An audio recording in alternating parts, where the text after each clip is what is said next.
Ave Gamers, Pharaoh Loman here, and I'm bringing you an excerpt from The Temple of the Winds, Terry Goodkind.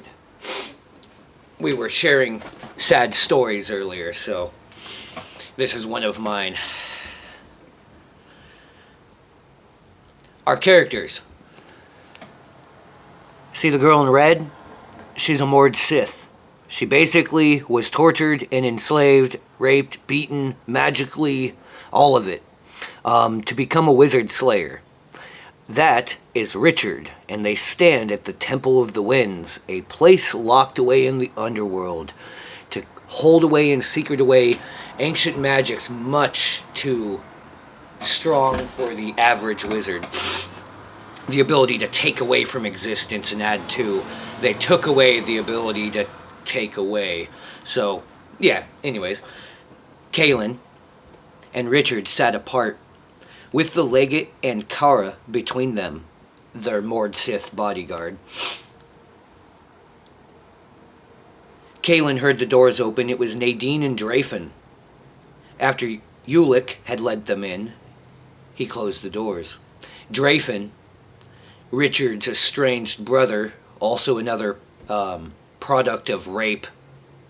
The father went around raping people, and if the child wasn't a wizard born, he murdered them. Drafin was narrowly escaped of this fate and taken away to live at a monastery. There he was trained to become a master medic, basically, and using magic to heal and also normal means. And he ended up here.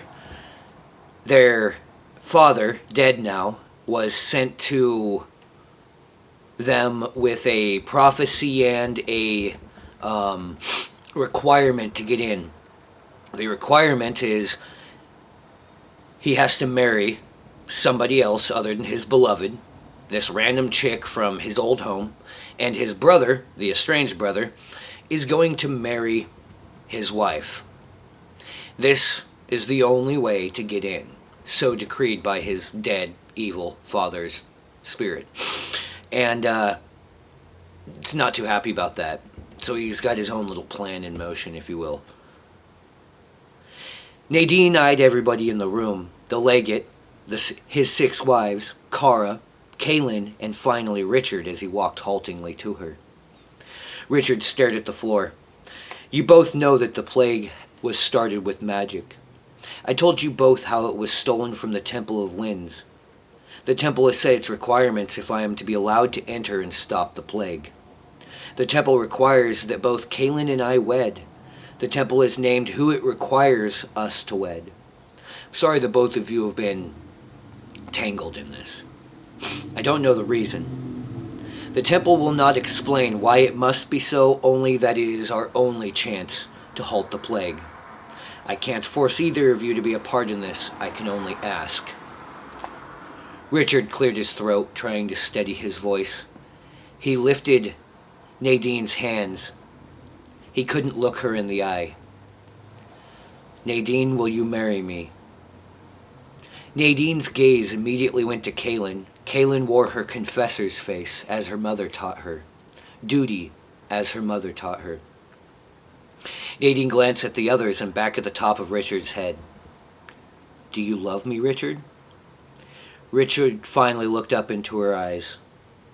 No, Nadine, I'm sorry, but I do not love you.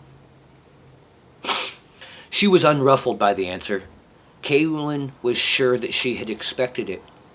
I'll marry you, Richard. I'll make you happy, you'll see. You'll come to love me in time. No, Nadine, Richard whispered. I won't.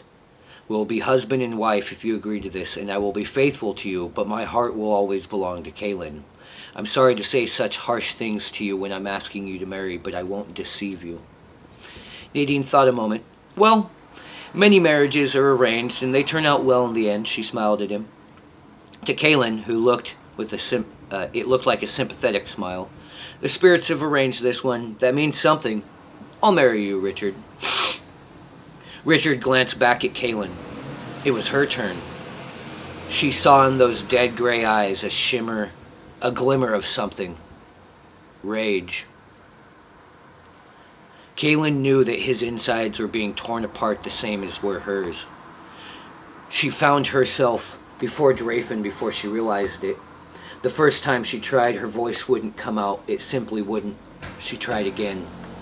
Drayfen, will you be my husband? His blue, dark and roll eyes appraised her without emotion. Their father's dark and roll.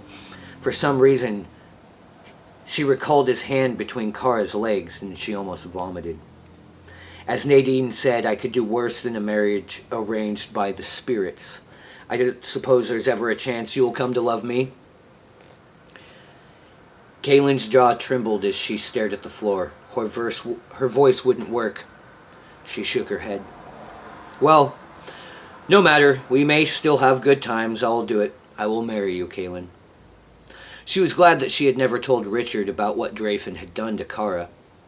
If she had, Richard might have lost control when Drayfen said he would marry Kaylin and pulled free his sword. Kara and the Legate stepped forward. It is agreed then, they said as one. The winds are pleased to have the consent of all involved. When? Richard asked in a hoarse voice. When will we? When do we? And when can I get into the Temple of the Winds? People are dying. I have to get into the Temple of the Winds to stop it. Tonight, Kara and the Legate said as one, we will leave immediately for Mount Chimermust, and you will be wed tonight as soon as we arrive. Kaylin didn't know how they would get to the place that wasn't there anymore. It didn't really matter to her anymore. The only thing that really mattered to her was that they would be wed that very night. I'm sorry, Reyna, Nadine said. I'm sorry about Reyna, Nadine said to Richard. How is Berdine doing? Not well. She's up at the keep. Richard turned to Kara. Can we stop on our way up there? I must tell her what has happened. She will have to guard the Sliff while I return. I'll have to tell her. And I'd like to give her something to help her feel better, Nadine said. It is permitted, Kara said in that awful voice. I'm going to stop this before it cuts me off, and I'll pick back up in another video. See you shortly.